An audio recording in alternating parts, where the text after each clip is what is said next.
in today's tutorial, I'm going to show you guys how to change your Google avatar with custom pictures. So if you want to have a custom avatar picture on your Google account, that can be synced up to Google Chrome. So basically your Google Chrome icon is going to be the same as your Google account icon. So we're going to be going into our Google settings today. However, it's across all Google services basically, at least most of the ones that I'm aware of. So change your Google profile picture, it's going to change it on Google Chrome if you're signed into your Google account on the Google Chrome browser and it is synced up. So without further ado, let's go ahead and jump right into it. So all you have to do is swipe up on your home screen and you want to select the settings gear button.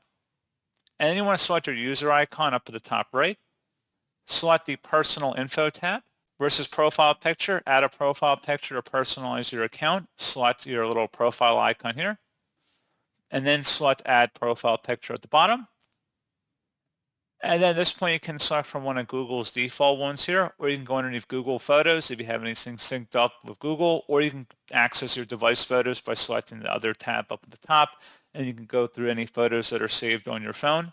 So pretty straightforward process on that, guys. And as always, thank you for watching. I do hope that I was able to help you out, and I do look forward to catching you all in the next tutorial. Goodbye.